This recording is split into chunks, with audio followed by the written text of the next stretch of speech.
Hello super hero lovers, বং super update সিরিজের এক নতুন এপিসোডে আপনাদের স্বাগত। একটু ব্যস্ততার জন্য আপডেট লেটেই আসছে, তাই বেশি দেরি না করে এই সপ্তাহে আসা নিউজ রুমার ও আপডেটগুলোর উপর নজর দিয়ে দিই। শুরু করি বক্স অফিসের সাথে। Kingdom of the planet of the apps 13 মের আপডেট অনুযায়ী মাত্র 3 দিনে টোটাল কালেকশন করেছে $131.1 মিলিয়ন। আর কোনো তেমন মুভি নেই, তাই ডাইরেক্ট চলে যাব মার্ভেলের আপডেটের দিকে। এক্সম্যান 97 শেষ হলো, আর জাস্ট দারুণ ছিল এই পুরো সিরিজটি, কিন্তু শেষ হতে হতে অনেক প্রশ্ন। আর সিজন 2 এর হাইপ ক্রিয়েটও করে গেল, যেটা সত্যি দারুণ। এর explain Bangla movies episode wise পেয়ে যাবেন, আর পুরো সিরিজের একটি ভিডিওতে এক্সপ্লেন খুব তাড়াতাড়ি আসবে এই চ্যানেলে।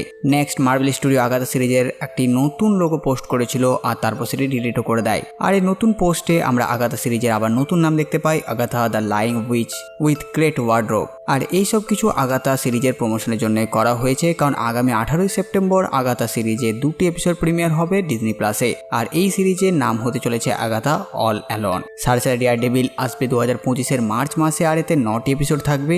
এর সাথে নতুন লোগো রিভিল করেছে স্টুডিও, আর 2025-এই আয়ন হার্টও রিলিজ হবে। আর এই সব কিছুর আন্ডার চেঞ্জ করে দেওয়া হয়েছে, মানে যেমন মার্ভেল স্টুডিওর আন্ডারে আমরা সবকিছু পাচ্ছিলাম, তারপর এক্সম্যান 97 আসার পর মার্ভেল অ্যানিমেশন বলে একটা নতুন প্যানেল এলো, আর যত অ্যানিমেশন সব এটার আন্ডারে আসছে। আর মার্ভেল স্টুডিও লেখা দেখতে পাই না আমরা এই অ্যানিমেশনগুলোতে। তেমনই আগাথা সিরিজ ও তারপর থেকে যত সিরিজ আসবে মার্ভেল স্টুডিও আন্ডারে, সব মার্ভেল টেলিভিশন আন্ডারে চলবে। মানে মুভিগুলো মার্ভেল স্টুডিওর আন্ডারে, সিরিজগুলো মার্ভেল টেলিভিশন, আর অ্যানিমেশনগুলো মার্ভেল অ্যানিমেশন। এদিকে অ্যামাজন প্রাইমের আন্ডারে স্পাইডারম্যান নোয়ার সিরিজের ওপর কাজ চলছে, যেখানে স্পাইডারম্যান নোয়ারকে প্লে করবে নিকোলাস কেজ, যাকে আমরা মার্ভেলে ঘোস্ট রাইডারকে প্লে করতে দেখেছিলাম। সার্সারি থান্ডারবোল্টের সেট থেকে বেশ কিছু সেট ফটো বেরিয়ে এসেছে, যেখানে আমরা বাকি বান্সকে তার বড় চুলের সাথে নোটিস করি, আর ওয়াকান্ডা দেওয়া আর্মও আছে সেখানে। এদিকে ম্যাড ম্যাক্স সাগার ডিরেক্টর সে থর 5 ডিরেক্ট করার জন্য ইচ্ছে প্রকাশ করেছে।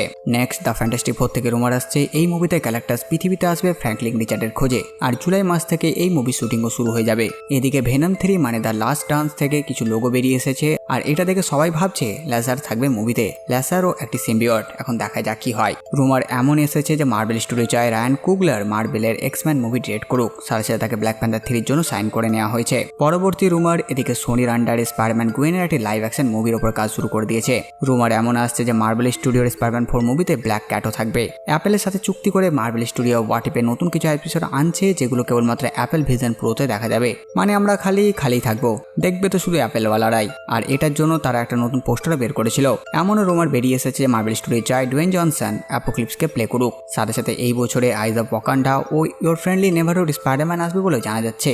রুমার এমনও আসছে যে মার্ভেল জম্বি সিরিজ আমরা ইনফিনিটি হালকে দেখবো, যেমন আমরা ইনফিনিটি আল্ট্রন, ইনফিনিটি কিলমঙ্গা দেখেছিলাম সেম। তো বন্ধুরা, মার্ভেলের আপডেট তো হলো, এবার ডিসির আপডেটের উপর নজর দিয়ে দিই। প্রথমে আছে super girl women of tomorrow, যেটা আগামী 2026-এ 26 জুন রিলিজ হবে বলে জানা যাচ্ছে। আর এই মুভিতে মিলি অ্যালকক সুপার গার্লকে প্লে করবে। এবার হলিউডের নিউজগুলো দেখে নিই। দ্য বয়েজ সিজন 4 আসার আগেই সিজন 5-কে কনফার্ম করে দিল প্রাইম। সাথে সাথে kingdom of the planet of the apps মুভিতে নাকি 30 থেকে 40 মিনিটের ডিলিটেড সিন থাকবে। এই সপ্তাহে লাস্ট উইক ভিডিও রিক্যাপ দিলাম না বন্ধুরা, কারণ একটু ব্যস্তই আছি। তো বাস বন্ধুরা, এই ভিডিও তো আসাতটুকুই। আপনারা কমেন্ট করে জানান ভিডিও আপনাদের কেমন লাগলো। সাথে সাথে আমার এই কাজের আপনাদের ভালো লাগে ভিডিওটি লাইক চ্যানেল সাবস্ক্রাইব করে দেবেন। তো আমি আসলে নতুন ভিডিও নিয়ে আমি প্রিন্স সালমান, আপনারা দেখছিলেন বাংলা কমিক্স।